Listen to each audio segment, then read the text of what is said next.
I'm gonna try and do these two in one video, to be perfectly honest with you. Maelstrom is the second book in the 21 Butterfly series. Casey, her butterfly name is Buckeye, is with the 21 Butterflies and the pirates, and their island was attacked. That's where we left off. So, mercenaries, the ones who attacked her village, bring children to ships on the governor's orders, and he's looking for someone, but offered an award for a street child, to stop them from being pirates. At least that's what he says. This is not about Casey. Actually, this is a girl that they end up finding. One of the girls, her and her sister are on the ship, and the older sister gets thrown overboard because she was being resistant or whatever. Um, Casey is also on the journey to becoming awesome. In movies and video games, it often annoys me when people are like, "Oh, this female character is awesome," without showing you the awesome. I don't mind it so much in books because that would be a lot of action description, and I can't stand action description. Yeah, so she's the sailing master of the ship now, and Brown is the captain, and they're looking at a map they got, trying to figure some stuff out. There's a maelstrom in the strait. Maelstrom is like a big storm, I guess. A maelstrom is like a big storm. There's one of those in Gears of War 3. That's fun. My brain is wandering now. So they find out about some captured children, so they decide to go save the captured children, and they find the girl, and the girl is talking about her sister, so they want to. Casey decides that they should go and save the sister, and also all the other children. They're in the mines.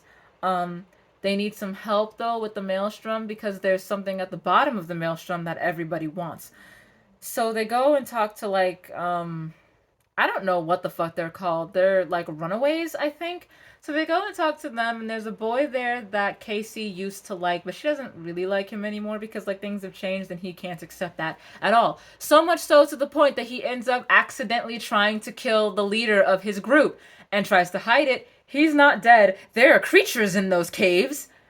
That's where the book ends, with him waking up in the cave like, holy shit, you tried to murder me, and he hears a creature screech. So who knows what the fuck is gonna happen in that next book. Um, yeah. I think I actually just ended up summing up the entire thing because of that. When they get to the bottom of the maelstrom, the thing that they find helps them breathe down there because the water closes around them, but they're fine. Yeah. Um, I also like the story. The boy that Casey liked, his name is Jack. He's a time bomb. He's going to try and kill Casey. I'm absolutely sure of it. I'm super pleased that the man that she was going to be sold to by her dad is dead, because he was disgusting. Um, this is one of those books that's kind of like Children of the Dragon, where it's like, I understand that the main antagonist is going to die at the end of it because they showed us that at the beginning of the first book, but it's the journey, you know. How do we get there? So, yeah. Also, the 21 Butterflies don't usually allow boys to stay, but because they're all children, they were allowed to stay, which I thought was nice. We're finally on Time Cat, and this is the last one I'm going to do for the night because I'm tired and I'm going crazy. And Time Cat is also a weird fucking book. It was written by Lloyd Alexander, and I read it originally when I was a child because there's a cat on the cover of it, so I picked it up. Jareth, I think that's how you say it. When I was little, my brain decided Gareth, but I have since watched The Labyrinth, so now I want to do Jareth. He's a cat. He's black with orange eyes, and Jason is his human. Uh, Jareth can talk, and he's a time traveling cat. He's got 9 lives, I guess, happening simultaneously. So they go to visit all of them, I suppose. It's dangerous, so they need to stay together. Obviously, they end up in Egypt in 2700 BC. Egypt revered cats. I like Egypt. I have a Bastet statue. It is over there. That's her, my Bastet statue. I have like a tripod now too from my phone when I'm filming now, so it's not as terrible. Ooh! It's not as terrible as long as I don't do shit like that. um, yeah. So they go to 2700 Egypt, and the pharaoh boy, he's a boy. He wants a cat. but he's abrasive, and cats don't like abrasive because cats are not like dogs. You cannot just tell them to do things and then they do them. That's not how cats work. Yeah. Um, so there's that. And then they go to Rome and Britain in 55 BC. And some soldiers want Jareth to be their mascot in Britain. That's fun. No, in Rome, because this is before Britain was Britain. It was Briton. Um, yeah, that they stay there for like a week, and it's really weird. And Jason teaches them how to domesticate cats, which I don't think you can do that in a week, but whatever. Cats also like food. Um, but I don't know if this is different in each place, but so much it was sus to me to the point that I actually Googled it. Cats were domesticated in 7500 BC, so I don't know if that's a simultaneous thing or if that's like the first viewing of it. Probably in Egypt's heyday. Anyway, 411 AD in Ireland. That's fun. I'm pretty sure this one is about one of the saints. Uh, Hang on. St. Patrick. This is about St. Patrick and how he banished all of the snakes into the sea. Apparently, he used cats. I don't think that's how that story goes, but I didn't look into it. They end up in Japan in 998. That's fun.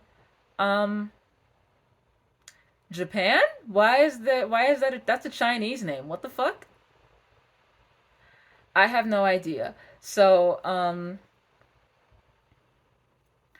they end up in the imperial city, and the emperor Ichigo, so I called him Mr. Strawberry. He wants a cat, and he wants Jareth, and Jason's like, no, this is my cat or whatever. And there are a bunch of cats in the alleyway, so they give that to the emperor, I guess, and then they leave.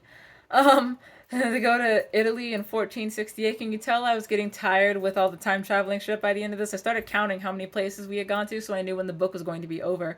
Um, they go to Italy and they meet a scattered-minded kid named Leonardo. Yeah. Um, Whatever. They end up in Peru in 1555, and yeah, something happens there where they make somebody happy. Some dude named Diego. They end up on the Isle of Man in 1588, and in case you are unaware, that is an island in between Ireland and England. Cats and kittens. That's cool. They have to find a home for that cat and her kittens, and it's whatever. For a book about a cat, this book is not as cute as I thought it was going to be. Not a lot of cat facts either, which like it's a children's book. Whatever. Um, yeah. Then they go to Germany, and then they go to America.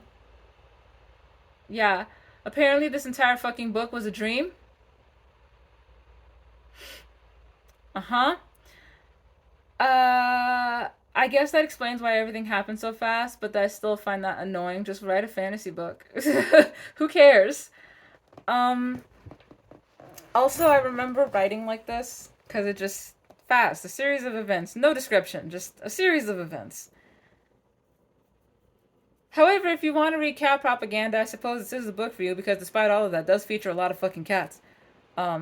Let cats be magic. I swear to God. I'm losing it.